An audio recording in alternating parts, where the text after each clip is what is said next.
नमस्कार साथियों, मैं एके प्रजापति आप सभी का स्वागत करता हूं हमारे यूट्यूब चैनल स्टडी कर पर। फ्रेंड्स, आप लोग देख रहे हैं आरआरबी टेक्नीशियन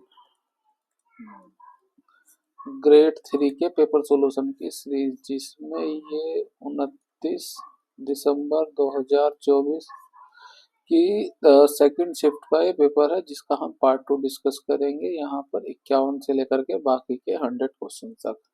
इससे पहले के भी हमने कई सेट्स का सॉल्यूशन अपलोड किया, प्ले लिस्ट में जाके उसको भी देख सकते हैं। जितने ज़्यादा नंबर ऑफ क्वेश्चन की प्रैक्टिस करेंगे लेटेस्ट क्वेश्चन की, आपके आने वाले एग्जामों के लिए बहुत ही हेल्पफुल रहेगा। ठीक है, चलिए शुरू करते हैं आज के क्वेश्चंस। मनमोहन और उसकी पत्नी मनप्रीत की वर्तमान आयु का अनुपात 7:6 है। 6 वर्ष बाद उनकी आयु का अनुपात 8:7 होगा। यदि विवाह के समय उनकी आयु का अनुपात 4:3 था, तो अब से कितने वर्ष पहले उनका विवाह हुआ था? ठीक है, तो वर्तमान में जो रेशो दिया है इनका 7:6 दिया है ना, मोहन और उनकी पत्नी मनमीत का। ठीक है, 6 वर्ष बाद उनकी आयु का रेशो हो जाता है 8:7। ये 6 वर्ष बाद होता है। ठीक है, अब यहाँ पे हम इनका अंतर देखेंगे कि जो है, देखिए यहाँ पे भी एक बढ़ गया और यहाँ पे भी एक बढ़ गया, तो रेशो का जो अंतर बढ़ा है एक रेशो का, ये बढ़ा है 6 साल में।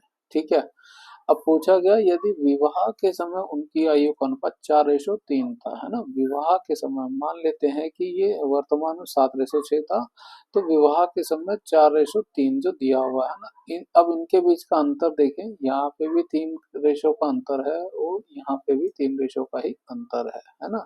तो कितने समय पहले विवाह हुआ, तो ये पूछा। एक रेशो की वैल्यू हमें पता है 6 है, 3 रेशो की वैल्यू कितनी हो जाएगी, 3 गुणा 6 कितना हो जाएगा, 6×3 = 18, यानी 18 वर्ष पहले जो है उनकी आयु का अनुपात ये रहा था 4:3। ऑप्शन 3 हमारा करेक्ट हो जाएगा।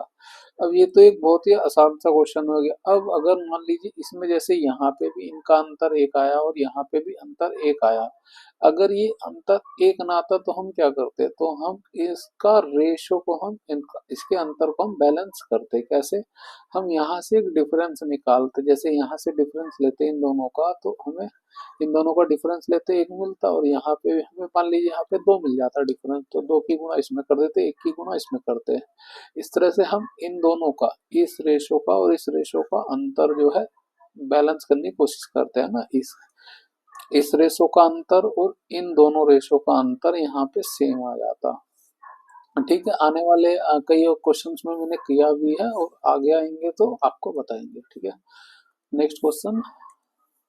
7 बक्से A B E F L M और पी एक दूसरे के ऊपर रखे हुए हैं, लेकिन जरूरी नहीं है वे इसी क्रम में रखे गए हों। 7 बक्सों के लिए हम सीट अरेंजमेंट करें, 1 2 3 4 5 6 7। ठीक है, एल और बी के बीच केवल 2 बक्से रखे गए हैं, तो एल और बी को कहाँ बैठा है पता नहीं, तो इसे छोड़ देते हैं ना। केवल ए को जो है ई के ऊपर रखा गया है, केवल ए को, है ना। केवल ए यानी सबसे ऊपर ये हो गया, ई के ऊपर केवल ए को ही रखा गया, तो यही पोजीशन बनेगी। ठीक है, बी के नीचे कोई बक्सा नहीं रखा गया, तो बी हो जाएगा सबसे नीचे, तभी इसके नीचे कोई बक्से की पॉसिबिलिटी नहीं बनेगी। अब हमें यहाँ दिया हुआ था एल और बी के भी 2 बक्से रखे गए, तो बी का हमें पता चल गया, 2 बक्सों के बाद एल यहाँ पे हो जाएगा। ठीक है, आगे एम को एफ के नीचे, एम को जो है एफ के नीचे किंतु पी के ऊपर किसी स्थान पर रखा गया है, पी के किसी ऊपर स्थान पर रखा गया, तो ये होगा। अब ये 3 जगह देख लीजिए कहाँ पे खाली है, एक यहाँ, 2 यहाँ पे, तो यहाँ पे हो जाएगा एफ, यहाँ पे एम और यहाँ पे पी हो जाएगा, तो ये सारे का सारा स्थान जो है भर गए। ठीक है, अब पूछा क्या गया, पी के ऊपर तीसरे स्थान पर कौन सा बक्सा रखा गया है। पी के ऊपर, पी कहाँ पे, ये रहा, पी के ऊपर तीसरे स्थान पर कौन रखा गया, तो पहला दूसरा तीसरा कौन है, एफ। ऑप्शन 1 हमारा यहाँ पे करेक्ट हो जाएगा। Next question. अंडाशयों द्वारा नियंत्रित कार्य से संबंधित सही विकल्प का चयन कीजिए, वो है मासिक धर्म। Next question.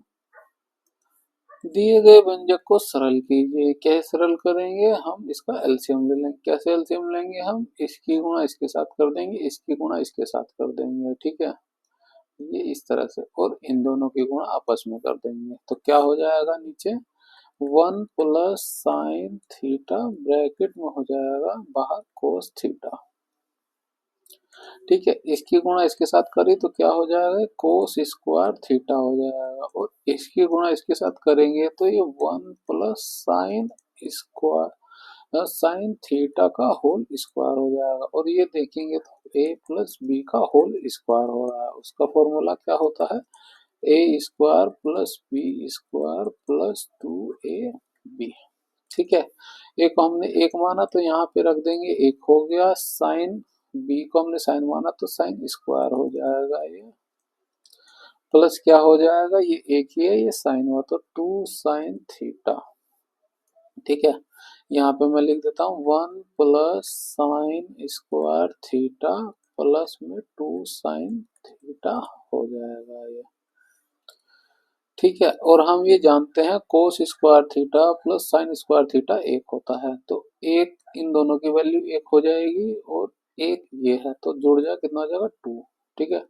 2 + 2 sin थीटा बटे में क्या है? 1 + sin थीटा, और ब्रैकेट में है कोस थीटा, ठीक है। दो कॉमन ले लेंगे, इधर ले लेते हैं, दो कॉमन ले लेंगे, क्या बचेगा? 1 + sin थीटा बटे में क्या है? 1 + sin थीटा, और बाहर है कोस थीटा तो ये कट जाएगा, कोस को हम ऊपर ले जाएंगे, क्या हो जाएगा? सेक हो जाएगा, 2 sec थीटा। आंसर क्या हो जाएगा? ऑप्शन 3 हमारा करेक्ट हो जाएगा। नेक्स्ट क्वेश्चन,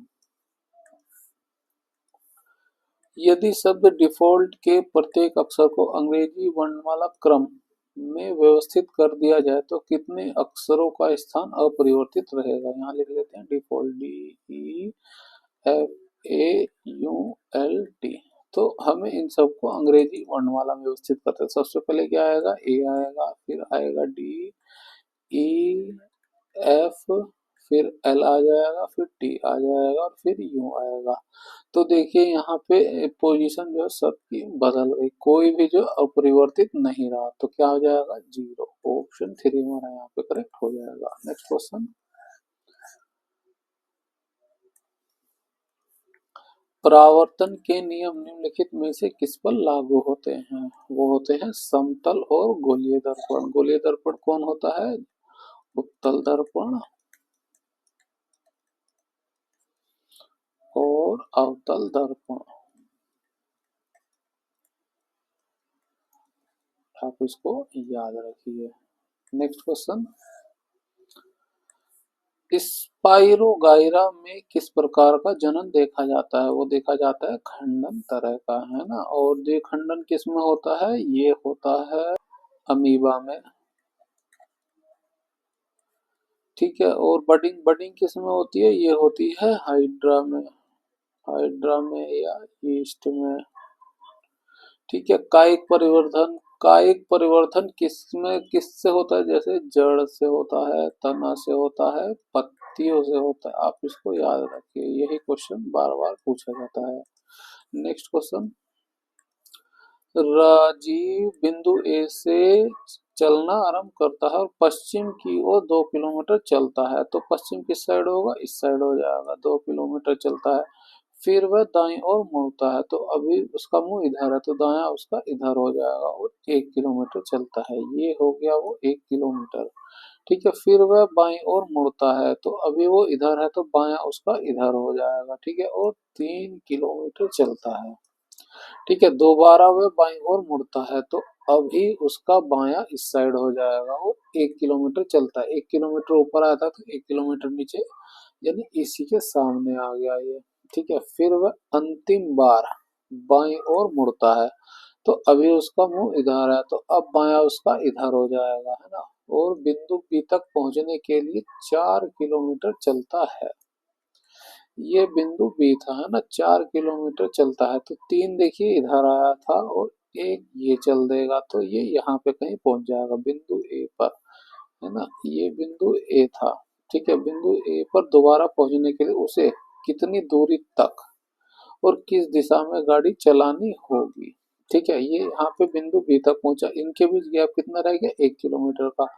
तो यहाँ से जो है वो इधर जो कितना चलना होगा, उसे 1 किलोमीटर और चलना होगा, और यहाँ से इसकी डायरेक्शन को निकालेंगे तो क्या हो जाएगी, वो ईस्ट, पूरब की ओर उसे 1 किलोमीटर चलना होगा। ऑप्शन वन हमारा यहाँ पे करेक्ट हो जाएगा। नेक्स्ट क्वेश्चन, एक निश्चित कोड भाषा में कार्ड को इस तरह से लिखा गया, रोज को ये लिखा गया कोड, है ना। उसी कोड भाषा में आर को कैसे लिखा जाएगा, आर किसमें है, आर इसमें है, आर इसमें है, यानी एक ऐसा नंबर जो दोनों में होगा। चेक करें, 5 इसमें नहीं है तो 5 नहीं होगा, एक इसमें भी है इसमें भी है, तो आर का कोड क्या हो जाएगा, एक। ऑप्शन टू का एक करेक्ट हो जाएगा। नेक्स्ट क्वेश्चन, जब हम किसी स्प्रिंग को खींचते हैं तो स्प्रिंग में जो संग्रहित ऊर्जा होती है वो होती है उसकी स्थितिज ऊर्जा, है ना। स्प्रिंग को छोड़े और वो गति करके वापस अपनी पुनर्वस्था में आएगा तो वो गति से कौन सी ऊर्जा होती है, वो गतिज ऊर्जा हो जाएगी। ठीक है, आप इसको याद रखिए। केंद्रीय बजट 2023-24 में अघतन ऋण राशि के साथ प्रधानमंत्री मुद्रा योजना श्रेणियों को सम्मिलित कीजिए और सही उत्तर का चयन कीजिए। सूची 1, सूची 2 ऋण राशि है। ठीक है, शिशु 50,000 तक, एक का ए से सही हो रहा है। किशोर 50,000 से अधिक और 5 लाख तक, दो का बी सही है। तरुण 5 लाख से अधिक और 10 लाख तक, 30 का सही सही है।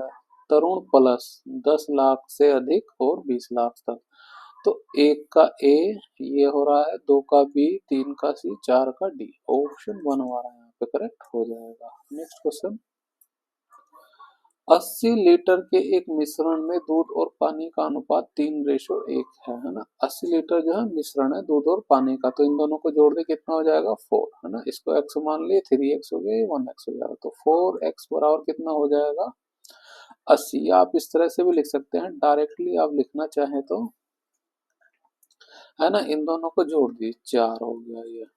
तो जो आपसे पूछा जाए ना, पूछा है मिश्रण में दूध की मात्रा, दूध दूध का रेशो क्या है, 3 है और पानी का 1 है, तो पूछा गया दूध का, जो पूछा गया ऊपर, है ना। यहाँ मिश्रण दिया गया तो टोटल वैल्यू दे रखी है, टोटल 3 और 1 4 होता है, 4 को बट्टे में लिखिए, गुणा गुणा कर दीजिए टोटल के साथ, बस 80। इसे भाग करेंगे, ये 20 बार में 20 कितना हो जाएगा, 60 लीटर। ऑप्शन 3 करेक्ट हो जाएगा। नेक्स्ट क्वेश्चन, 2:3, 5:4, 3:2 और 4:5 में सबसे बड़ा अनुपात ज्ञात कीजिए। कैसे निकालें इसे, आप इसको डायरेक्टली से भाग कर दिए, 3 को 2 से भाग करें, या ऐसे ऐसे समझिए, 2/3 हो गया, इसको भाग करें तो क्या आएगी वैल्यू, 0.666, इस तरह से आएगा, है ना। और 5 को 4 से भाग कर दें, है ना, 5 को 4 से भाग कर दें, कितना आ जाएगा, 1.25 आएगा ये। ठीक है, 3 को 2 से भाग करें तो कितना हो जाएगा, 1.5 हो जाएगा, और 4 को 5 से भाग करें तो ये कितनी आएगी, 0.8 वैल्यू आएगी। पूछा है सबसे बड़ा अनुपात, तो भाग करने पे किसकी वैल्यू सबसे बड़ी आई है, वो आई है इसकी, है ना। तो 3:2 वो अनुपात है। ऑप्शन 3 हमारा करेक्ट हो जाएगा। पूछा जाता सबसे छोटा अनुपात तो ये हो जाता हमारा 2:3। ठीक है, नेक्स्ट क्वेश्चन, मैग्नीशियम और मैग्नीज के नाइट्रिक अम्ल के साथ अभिक्रिया करने पर निम्नलिखित में से कौन सी गैस निकलती है, वो निकलती है हाइड्रोजन गैस, है ना। नाइट्रिक अम्ल एक अपवाद होता है जो केवल मैग्नीशियम और मैग्नीज के साथ ही अभिक्रिया करके हाइड्रोजन गैस निकालता है ना। बाकी किसी भी धातु के साथ अभिक्रिया करेगा तो वो जल बना लेता है। ठीक है, आप इस बात को याद रखिए। यहाँ पे ऑप्शन 1 करेक्ट हो जाएगा हमारा। नेक्स्ट क्वेश्चन, निम्नलिखित में से कौन सा एपिथेलियमी ऊतकों का एक कार्य है, वो है सुरक्षा करना। आप इसको याद रखिए। Next question, calcium sulphate hemihydrate के निर्माण में किसका उपयोग किया जाता है, वो किया जाता है जिप्सम का। फॉर्मूला क्या होता है, CaSO4 2H2O। जब इसको गरम करते हैं तो कैल्शियम सल्फेट हेमीहाइड्रेट है ना, जिसे पीओपी बोलते हैं शॉर्ट में, इसका निर्माण होता है। पीओपी यानी प्लास्टर ऑफ पेरिस, आप इसको याद रखिए। ठीक है, कैल्शियम सल्फेट है, इसका formula CaSO4 sodium carbonate Na2CO3 है ना, इसको आप याद रखिए। और ये है sodium hydrogen carbonate NaCO3 NaHCO3, आप इसको भी याद रखिए। नेक्स्ट क्वेश्चन, कांच के एक त्रिभुज प्रिज्म में क्या होता है? मैं कांच का त्रिभुज प्रिज्म बनाऊं तो वो इस तरह का होगा।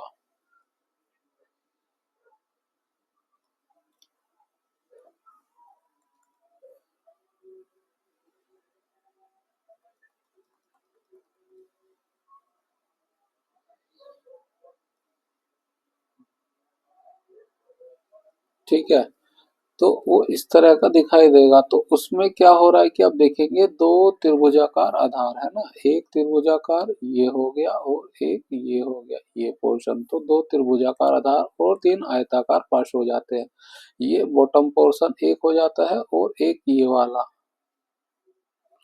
है ना, ये आयताकार हो गया, एक बॉटम वाला हो गया और एक इसके पीछे वाला जस्ट। तो तीन आयताकार और दो त्रिभुजाकार आधार होते हैं प्रिज्म में इसके। नेक्स्ट क्वेश्चन, जुलाई 2024 में निम्नलिखित में से किस पूर्वोत्तर भारतीय राज्य के चराइदेव मोईदास को यूनेस्को की विश्व विरासत सूची में शामिल किया गया था? वो किया गया असम को। नेक्स्ट क्वेश्चन, यदि किसी विशेष आंकड़ों के समुच्चय का माध्य और बहुलक क्रम से 36 और 63 है, तो अनुभाविक संबंध का प्रयोग करते हुए सभी आंकड़ों के समुच्चय के माध्यक का मान ज्ञात कीजिए। है ना, सूत्र क्या होता है? सूत्र होता है बहुलक बराबर 3 माध्यक माइनस 2 माध्य। ठीक है, पूछा क्या गया? माध्यक को निकालना है। ठीक है, बहुलक बहुलक माध्य की वैल्यू 36 है, बहुलक की वैल्यू 63 है, तो यहाँ पे रख लीजिए। ठीक है, माध्य है 36, तो 36 दूनी कितना हो जाएगा? 72। ये है -3, माध्यक हम शॉर्ट में लिख लेते हैं, हमें निकालना है। तो 72 इधर आ जाएगा, कितना हो जाएगा? 3 और 2 हो जाएगा 5, और 7 और 6 कितना हो जाएगा? 13 है ना। इसे 3 से भाग कर देंगे, m की वैल्यू आ जाएगी।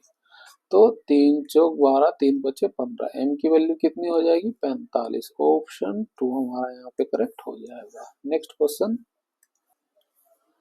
बी जो है ए से 3 गुना अच्छा कार्य करता है ना। ए और ये हमने ले लिया बी है ना। बी जो है ए से 3 गुना अच्छा काम करता है, इसका क्या मतलब है? एफिशिएंसी की बात हो रही है। अगर एफिशिएंसी ए की एफिशिएंसी 1 है तो बी की एफिशिएंसी है 3। क्यों? बी जो है ए से 3 गुना अच्छा कार्य करता है। ठीक है, और इसलिए वह किसी कार्य को ए से 60 दिन कम में पूरा करता है। अब यहाँ पे टाइम दे दिया गया और हमें रेशो मिला एफिशिएंसी का। ठीक है, और हम ये जानते हैं कि एफिशिएंसी जो होती है इनवर्सली प्रोपोर्शनल होती है टाइम पे। ठीक है, तो एफिशिएंसी अगर 1 और 3 है तो टाइम का क्या हो जाएगा? वो 3 और 1 का रेशो हो जाएगा।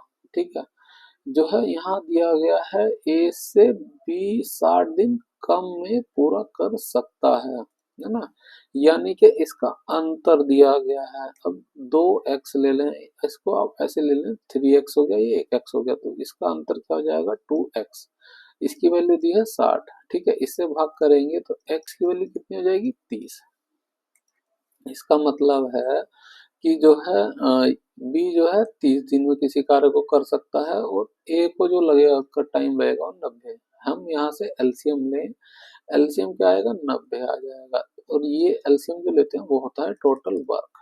ठीक है, पूछा गया साथ मिलकर कार्य करते हुए उन्हें इसी कार्य को पूरा करने में कितने दिन लगेंगे, है ना।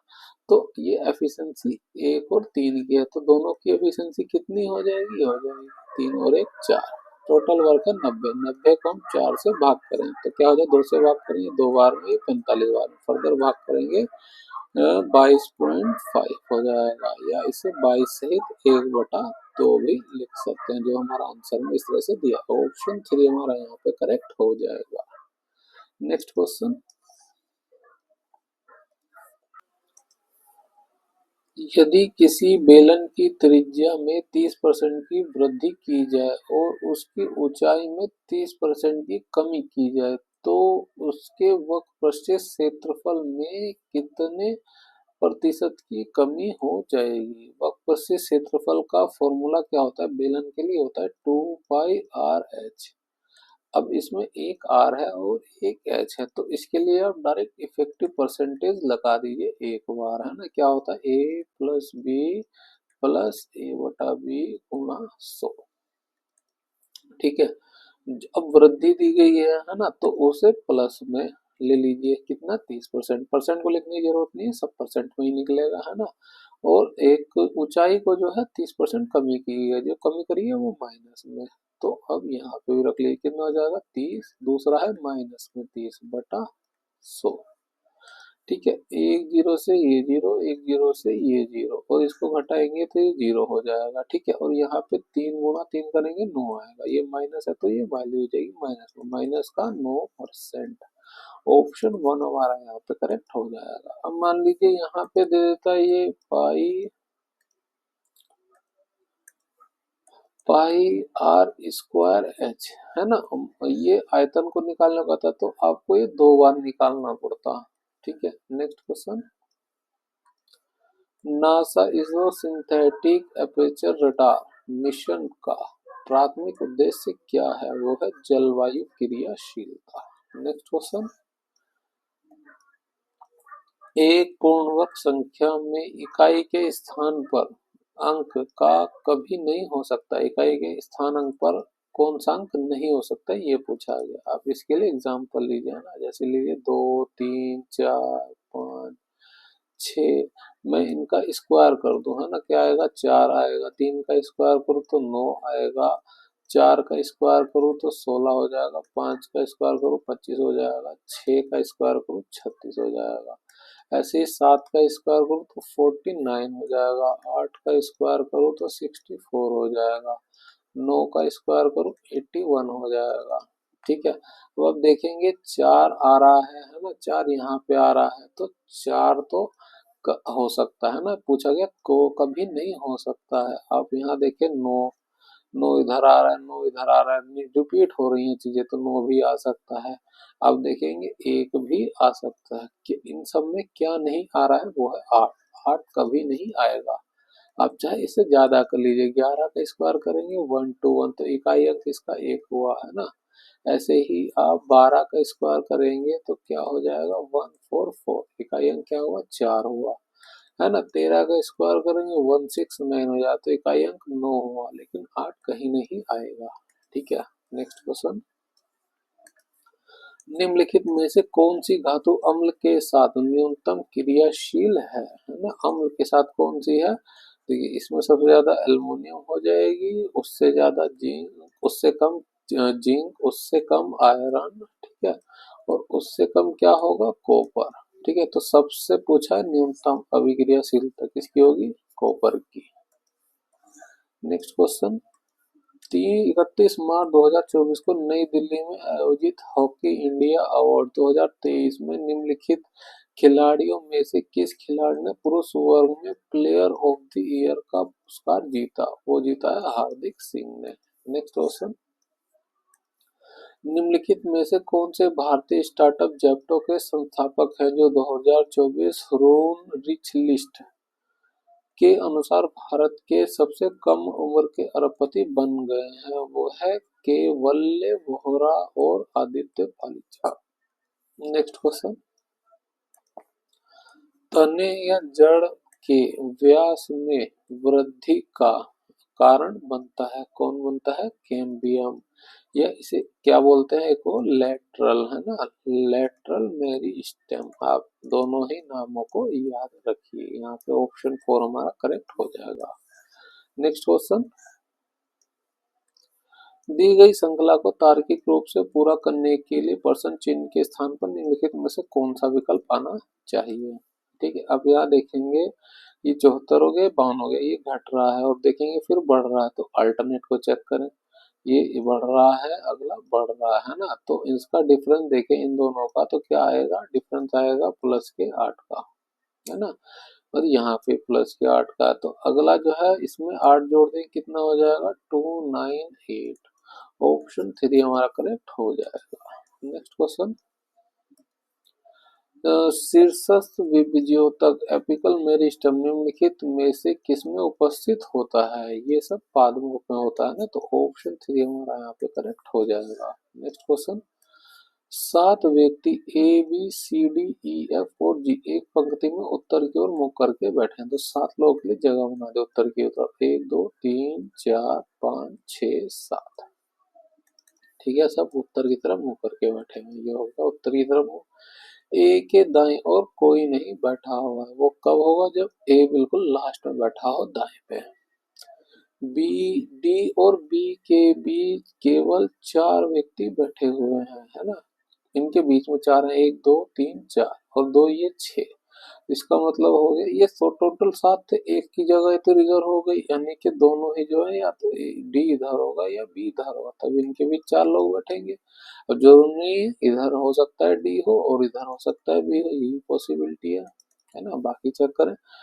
ई जो है डी के दाएं ओर से दूसरे स्थान पर बैठा हुआ है, ई जो है डी के दाईं ओर से दूसरे स्थान, अगर डी यहाँ पे है तभी उसके दाईं ओर से दूसरे स्थान पर ई बैठा होगा, जो इसमें तो पॉसिबिलिटी नहीं बन रही, इसका मतलब है डी यहीं पर है। सी एफ के ठीक बाईं ओर बैठा हुआ है ना, सी जो है एफ के ठीक बाईं ओर, है ना, ठीक बाईं ओर नहीं, दोनों एक साथ बैठे हैं, तो दो खाली जगह एक साथ कहाँ है, वो यहाँ पे है, यानी सी यहाँ हो गया, एफ यहाँ हो गया, ठीक है। जी और बी के बीच कितने व्यक्ति बैठे हुए हैं, बी ये रहा, जी कहीं नहीं है, ये खाली जगह यानी जी की है, जी और बी के बीच कितने लोग बैठे हैं, 1 2 3, ऑप्शन 3 हमारा करेक्ट हो जाएगा यहाँ पे। नेक्स्ट क्वेश्चन, निम्नलिखित में से किसमें संकुचन और शिथिलीकरण के परिणाम स्वरूप अंग में गति होती है, वो होती है पेशीय कोशिकाओं में, ठीक है, आप इसको याद रखिए। नेक्स्ट क्वेश्चन, अंग्रेजी वर्णमाला क्रम के आधार पर E H C F I L G J के साथ एक निश्चित प्रकार संबंधित है, वो निश्चित प्रकार हम ढूंढते हैं। ई का नंबर क्या होता है 5, एच का नंबर होता है 8, सी का होता है 3, एफ का होता है 6, आई का नंबर होता है 9, एल का नंबर होता है 12, जी का नंबर 7, जे का नंबर 10, ठीक है। यहाँ पे देखिए +4 हो रहा है, यहाँ पे +4, यहाँ पे +4, यहाँ पे +4, इसको ना भी निकालें, सब में एक जैसा ही हो रहा है, तो हम इसका क्या किस तरह से लिखा गया है विकल्प में ढूंढ लेते हैं ना। एम का नंबर क्या होता है 13 होता है, पी का होता है 16, के का 11, एन का 14, तो सब में +4 कर देते हैं हम, ठीक है। 13 4 कितना होता है 17, 16 4 20 और 11 4 15 हो जाएगा, 14 4 हो जाएगा 18, 17 किसका होता है क्यू का, टी का 20 हो जाएगा, ओ का 15 हो जाएगा, आर का 18 हो जाएगा, तो Q T O R, option 1 हमारा करेक्ट हो जाएगा। नेक्स्ट क्वेश्चन, अंग्रेजी वर्णमाला क्रम के आधार पर दी गई पर श्रृंखला में प्रश्न चिन्ह के स्थान पर निम्नलिखित में से कौन सा विकल्प आना चाहिए, ठीक है। तो सबके पहले डेट का हम रिलेशन निकाल लेते हैं, जी का होता है 7, आई का होता है 9, के का 11, एम का 13, तो यहाँ देखेंगे +2 हो रहा है, यहाँ पे +2 हो रहा है, यहाँ पे +2, तो अगला +2 होके क्या हो जाएगा 13 2 15, है ना, 15 किसका होता है ओ का, तो ओ के दो, एक ये तो दूसरा डेट भी हमें चेक करना होगा। जे का नंबर होता है 10, एल का नंबर होता है 12, एन का होता है 14, पी का नंबर होता है 16, यहाँ पे भी देखें +2 बढ़ रहा है, +2, तो 16 2 हो जाएगा 18, 18 किसका नंबर होता है, ये होता है आर का, तो ओ के बाद आएगा आर, ओ के बाद आर इसमें है, तो ऑप्शन 3 हमारा करेक्ट हो जाएगा। नेक्स्ट क्वेश्चन, एक निश्चित कोड भाषा में वोकल को इस तरह से लिखा गया है और इसको इस तरह से लिखा गया है, तो उसी कोड भाषा में एस को कैसे लिखा जाएगा, एस चेक करें, एस केवल इसमें है, यानी इसमें एक ऐसा कोड होगा जो इसमें नहीं होगा, है ना। एस इसमें नहीं है, एस इसमें है केवल। तो इनके सारे कोडों को हम इसके साथ चेक करेंगे, जो कोड इसमें नहीं होगा वही एस का कोड हो जाएगा, है ना। यहाँ देखिए 6 इसमें है, 6 इसमें, तो 6 नहीं हो सकता है ना। 8 इसमें है, 8 इसमें है, तो 8 भी नहीं हो सकता। 5 यहाँ है, 5 यहाँ नहीं है, यानी एस का कोड हो जाएगा 5। ऑप्शन 1 हमारा करेक्ट हो जाएगा। नेक्स्ट क्वेश्चन, शुद्ध घी का मूल्य जो है 100 रुपये प्रति किलोग्राम है। 50 रुपये प्रति किलोग्राम की लागत वाले वनस्पति तेल के साथ मिलावट करने के बाद एक दुकानदार इस मिश्रण को 96 रुपये प्रति किलोग्राम की दर से बेचता है, जिसे जिससे 20% का लाभ होता है। वह दोनों को किस अनुपात में मिलाता है?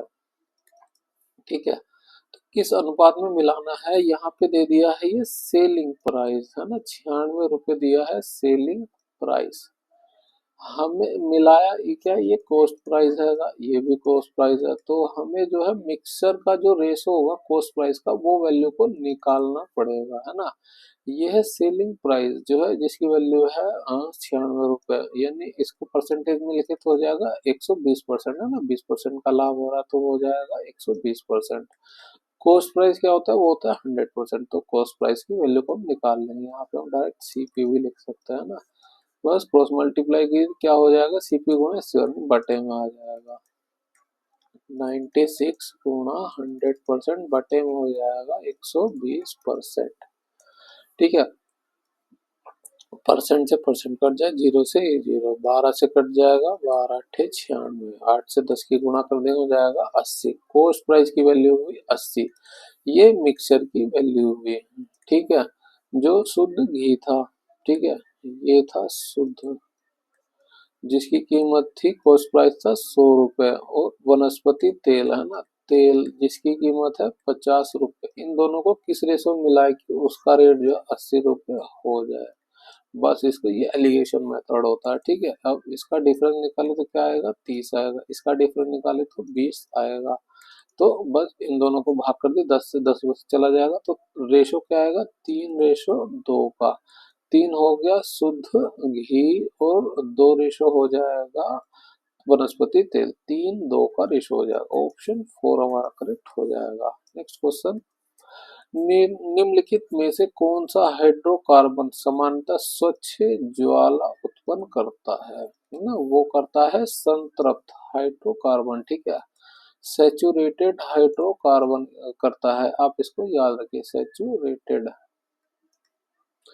सैचुरेटेड के क्या होते हैं, वो होते हैं एल्केन ग्रुप के, एल्केन ग्रुप के। अब लास्ट का एन चेक कर लीजिए कि इसमें आ रहा है ANE, ANE इसमें आ रहा है, इसमें नहीं आ रहा, इसमें नहीं आ रहा, इसमें नहीं आ रहा, तो ऑप्शन 1 हमारा करेक्ट हो जाएगा। और जिससे पीली ज्वाला निकलती है वो होते हैं अनसैचुरेटेड ग्रुप, जो कि ये है, आप इसको याद रखिए। नेक्स्ट क्वेश्चन, अंग्रेजी वर्णमाला क्रम के आधार पर निम्नलिखित 4 अक्षर समूह युग्मों से 3 एक निश्चित प्रकार से समान है और इस प्रकार एक समूह बनाते हैं। निम्नलिखित में से कौन सा युग्म उस समूह से संबंधित नहीं है, यही चेक करना है। तो आर का नंबर होता है 18, ओ का होता है 15, एस का नंबर होता है 19, वी का होता है 22। ठीक है, यहाँ डिफरेंस देखें तो आ रहा है -3 का, और यहाँ पे हो रहा है +3 का। बाकी में चेक करें, यू का नंबर होता है 21, आर का होता है 18, वी का नंबर 22, एक्स का नंबर होता है 24। तो यहाँ पे डिफरेंस कितना आ रहा है, -3 का, और यहाँ पे कितना आ रहा है, +2 का। बाकी में चेक करें, एन का नंबर होता है 14, के का होता है 11, डिफरेंस -3 का। ओ का नंबर होता है 15 और क्यू का नंबर होता है 17, यहाँ पे हो रहा है +2। अब दो जगहों पे हमें +2 मिला, यानी कि तीसरे में भी +2 ही मिलेगा, क्योंकि 3 एक प्रकार से समान है, तो अलग ये हो जाएगा +3 वाला। ऑप्शन 1 हमारा करेक्ट हो जाएगा। नेक्स्ट क्वेश्चन,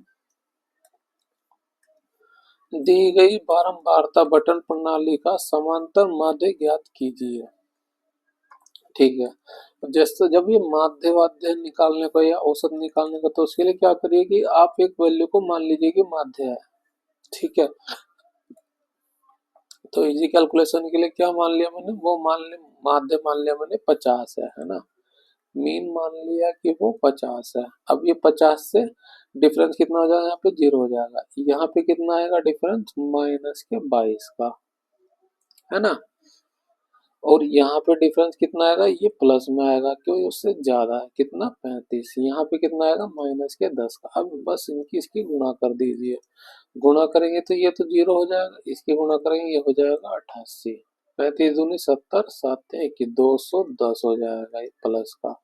इसकी गुणा करें ये हो जाएगा 70। बस इन सबको जोड़ दीजिए, है ना। जोड़ेंगे तो क्या हो जाएगा, इसमें से ये माइनस में है तो कितना हो जाएगा 140 प्लस का, और ये माइनस में तो इसे घटा देंगे, इसमें से क्या बचेगा, 40 50 52, ये हो जाएगा 52।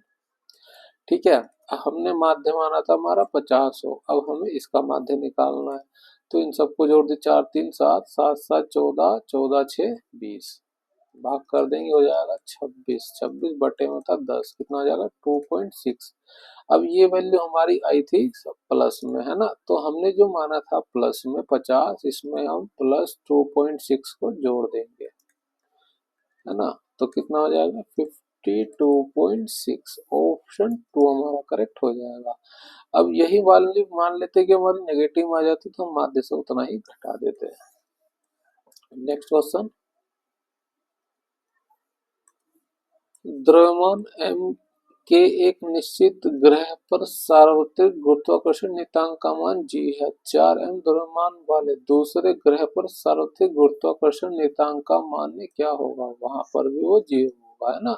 सार्वत्रिक गुरुत्वाकर्षण का मान कहीं पर भी नहीं बदलता है। ऑप्शन 2 हमारा यहाँ पे करेक्ट हो जाएगा। नेक्स्ट क्वेश्चन, 6 मीटर लंबी और 4 मीटर चौड़ी एक टंकी में 1 मीटर जो है 25 सेंटीमीटर की गहराई तक पानी भरा है। ठीक है, इसको जरा बना लेते हैं।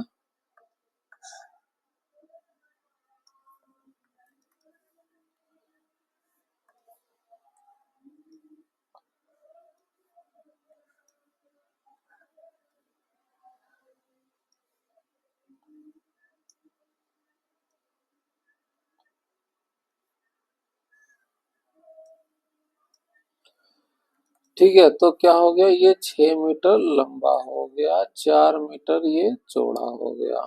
ठीक है, और इसकी गहराई कितनी हो गई, ये हो गई, ये कितना हो जाएगा, तो ये सेंटीमीटर में, और 1 मीटर बराबर होता है 100 सेंटीमीटर। तो जब छोटी यूनिट को बड़ी यूनिट में कन्वर्ट करना होता है तो हम भाग करते हैं, भाग करेंगे तो 100 से भाग करेंगे, कितना हो जाएगा 1.25, ये 1 है तो जुड़ जाएगा 1.25 हो जाएगा मीटर में। ठीक है, बारिश आगे सारी वैल्यू भी मीटर में ही है। अब पूछा है गीले पृष्ठ का क्षेत्रफल क्या होगा। तो देखिए गीला पृष्ठ क्या निकलेगा, ये इस सब में जो है पूरा पानी भरा हुआ है, तो एक तो फर्श उसका गीला हो जाएगा। ठीक है, दूसरा ये दीवार गीली हो जाएगी, अब ये दीवार भी सेम साइज की है, ये दीवार भी सेम साइज की है। ठीक है, तीसरा क्या होगा, ये लंबाई वाला पोर्शन भी गीला हो जाएगा, ये इधर वाला भी हो जाएगा, और इधर सामने वाला पोर्शन भी। ठीक है, तो फर्श फर्श का एरिया क्या हो जाएगा, पूछा गया ना कुल क्षेत्रफल गीले पृष्ठ का, तो फर्श का क्षेत्रफल क्या हो जाएगा 6 चौक 24 प्लस, है ना, इसको ले लेते हैं।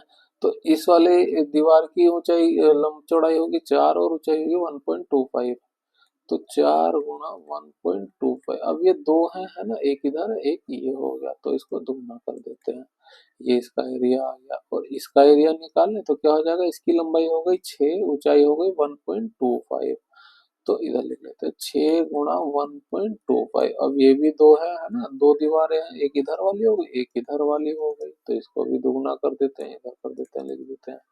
बस इन सबको जोड़ दीजिए, है ना। इसकी इससे गुणा कर दे, कितना हो जाएगा ये 2.5।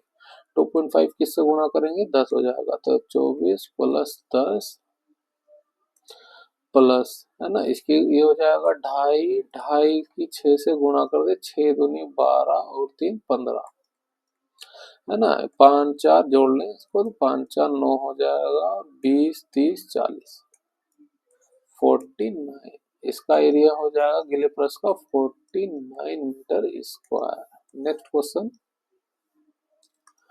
निम्नलिखित में से कौन सी धातु कमरे के तापमान पर द्रव अवस्था में होती है ना। अघातु पूछा गया, वो होती है ब्रोमीन। अगर पूछा जाता घातु, वो होती है मरकरी। ठीक है, आप इसको याद रखिए। नेक्स्ट क्वेश्चन, क्लोर क्षार प्रतिक्रिया में कौन सा उत्पाद बनता है ना। क्लोर क्षार, उसमें क्या होता है कि NaCl है ना, नमक के जलीय विलयन में जब इलेक्ट्रोलाइसिस ना धारा प्रवाहित करते हैं तो क्या होता है, NaOH बनता है, क्लोरीन गैस बनती है और हाइड्रोजन गैस का निर्माण होता है। ठीक है, आप इसको याद रखिए। तो क्या हो जाएगा, कौन सा उत्पाद बन रहा है, सोडियम हाइड्रोक्साइड बन रहा है। ये क्या होता है, सोडियम हाइड्रोक्साइड है ना। और क्या बन रहा है, क्लोरीन गैस बन रही है और हाइड्रोजन गैस, बाकी नहीं दिया गया है। क्या हो जाएगा उत्पाद, सोडियम हाइड्रोक्साइड। नेक्स्ट क्वेश्चन, एक विद्युत जल तापक विद्युत ऊर्जा को डैश में परिवर्तित करता है ना। ताप, हीटर क्या करते हैं, वो ऊष्मा ऊष्मीय ऊर्जा में कन्वर्ट करते हैं विद्युत ऊर्जा को। तो ऑप्शन 1 करेक्ट हो जाएगा। नेक्स्ट क्वेश्चन, दो पिंडों के बीच गुरुत्वाकर्षण बल के निम्नलिखित में से कौन कौन से कथन सत्य हैं। ठीक है, यह प्रकृति में प्रतिकर्षित करते हैं, नहीं प्रतिकर्षित नहीं, वो आकर्षित करते हैं। आप इसको याद रखिए। तो ये बात तो गलत हो जाएगी, सत्य पूछा गया है। इसका परिमाण पूरे ब्रह्मांड में एक समान होता है, नहीं ये अलग अलग होता है ना। ये गुरुत्वाकर्षण बल को पूछा गया तो ये अलग अलग होगा हर जगह पे। क्यों, हर जगह पे अलग अलग वैल्यू होगी द्रव्यमान की, उनके बीच की दूरी की, तो ये अलग अलग आएगा। ठीक है, फॉर्मूला क्या होता है, F equal to ji m1 m2 बटे में r का स्क्वायर होता है। ठीक है, आप इसको याद रखिए। और क्या होता है, यह पिंडों के द्रव्यमान के गुणनफल के अनुक्रमानुपाती होता है। द्रव्यमान के गुणनफल, फॉर्मूला देखिए, द्रव्यमान का गुणनफल के अनुक्रमानुपाती होता है ना, उसके गुरुत्वाकर्षण बल के अनुक्रमानुपाती। F अनुक्रमानुपाती m1 m2 हो रहा है। तो ये बात तो बिल्कुल सही है, ये सही हो जाएगा, ये गलत हो जाएगा ना। चौथा चेक करें, इसी बल के कारण पृथ्वी सूर्य के चारों ओर चक्कर लगाती है। ये बात बिल्कुल सही है। तो 3 और 4 ही सही है। तो ऑप्शन 1 का 3 और 4 दोनों ही करेक्ट हो जाएगा। नेक्स्ट क्वेश्चन, एक पाइप एक टंकी को 9 घंटे में भर सकता है। तो हमने मान लिया वो पाइप है ए जो 9 घंटे में भर सकता है। दूसरा पाइप भरी हुई टंकी को 36 घंटे में खाली कर सकता है। हमने मान लिया वो पाइप है बी जो 36 घंटे में खाली कर सकता है। हमने उसके लिए माइनस ले लिया। ठीक है, यहाँ से हम टोटल वर्क लें, एलसीएम ले तो क्या आएगा, वो होगा 36। ये जो एलसीएम लेते हैं ये होता है टोटल वर्क। और ये हो गया टाइम है ना, 9 से भाग करें 9 चौक 36 आएगा और 36 से भाग करें 1 बार हो जाएगा। ये आएगी एफिशिएंसी। अब ये भर रहा है तो ये प्लस में और ये खाली कर रहा है तो इसकी एफिशिएंसी माइनस में है। ठीक है, यदि दोनों पाइप एक साथ खोल दिए जाए तो टंकी का 1/3 भाग भरने में कितना समय लगेगा। टंकी का कुल भाग है 36, इसका 1/3 भाग निकाल लें तो क्या हो जाएगा, ये आएगा 12 है ना। 3 से भाग करें 12 बार में, ये 1/3 भाग हो गया। टंकी को 1/3 भाग भरने में कितना समय लगा, जब दोनों टंकियों को खोल दिया जाए। तो ए पी की टोटल एफिशिएंसी कितनी हो जाएगी, 4 माइनस 1 3। तो 3 से भाग करेंगे कितना टाइम लगेगा, 4 4 घंटे। ऑप्शन 4 हमारा करेक्ट हो जाएगा। नेक्स्ट क्वेश्चन, अंग्रेजी वर्णमाला क्रम के आधार पर निम्नलिखित 4 अक्षर समूहों में से 3 एक निश्चित प्रकार समान है और इस प्रकार एक समूह बनाते हैं। निम्नलिखित में से कौन सा अक्षर समूह उस समूह से संबंधित नहीं है, ये हमें बताना है। तो हमें इसका नंबर लिखते हैं। एल का नंबर होता है 12, ए का एन, एन का 14। ठीक है, तो यहाँ पे -3 हो रहा है और यहाँ पे प्लस का 5 हो रहा है। क्यों, क्यों का नंबर होता है 17, एन का होता है 14 और एस का होता है 19। तो यहाँ पे डिफरेंस देखिए -3 का हो रहा है ना, और यहाँ पे प्लस का 5 हो रहा है। एफ का नंबर होता है 6, सी का होता है 3, जी का होता है 7। तो यहाँ पे देखिए -3 हो रहा है लेकिन यहाँ पे +4 हो रहा है ना, जबकि बाकी दो में हमें +5 हुआ था। और 3 एक निश्चित प्रकार समान है तो यानी तीसरा जो है एक सेम सब में 3 में जो है +5 ही होगा, तो ये अलग हो जाएगा। ऑप्शन 3 हमारा यहाँ पे करेक्ट हो जाएगा। नेक्स्ट क्वेश्चन, दिए गए दंड आलेख का अध्ययन कीजिए और नीचे दिए गए प्रश्न का उत्तर दीजिए। ठीक है, प्रश्न क्या है? पिछले कुछ वर्षों में कैंसर के मामलों की औसत संख्या कितनी होंगी? है ना, ये इनके मामलों की संख्या देखिए 4300, 4500, 5000, 5000, 6000, 5500।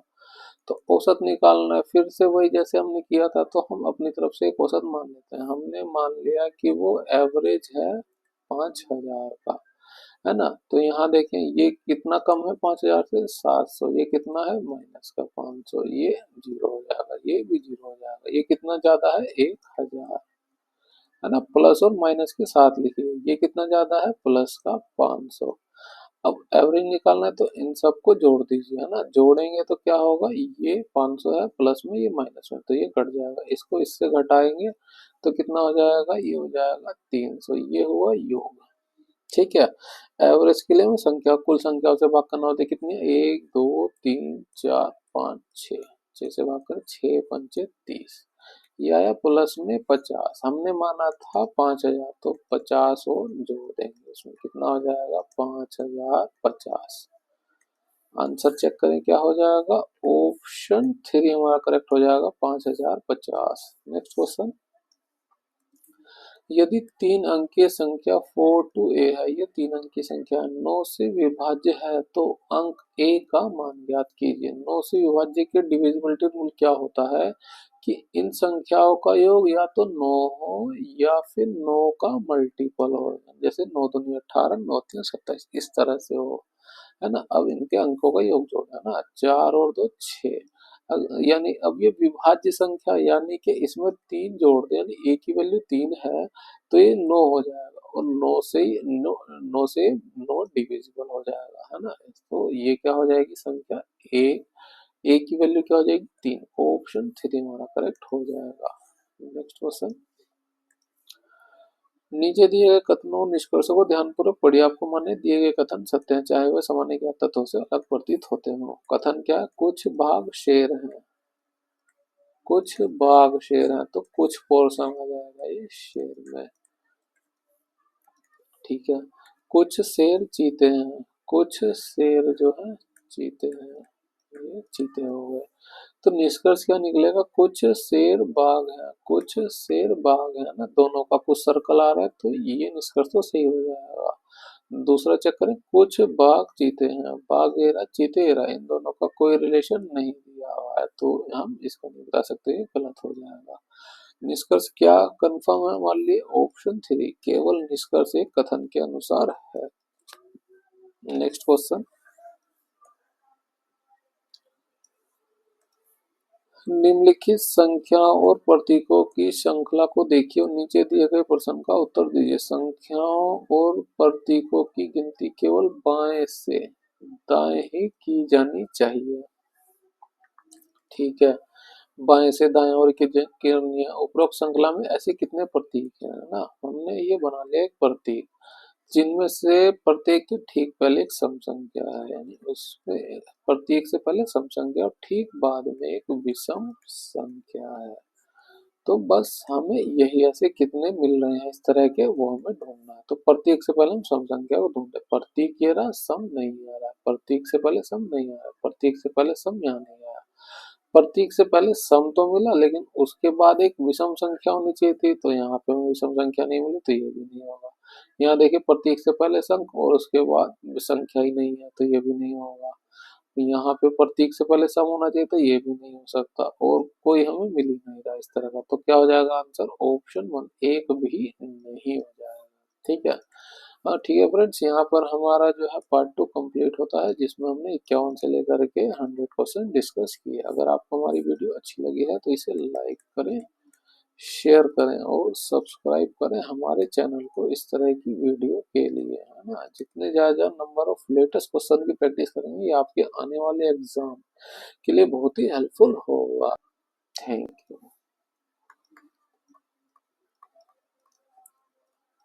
मिलते हैं आपसे अगली वीडियो में।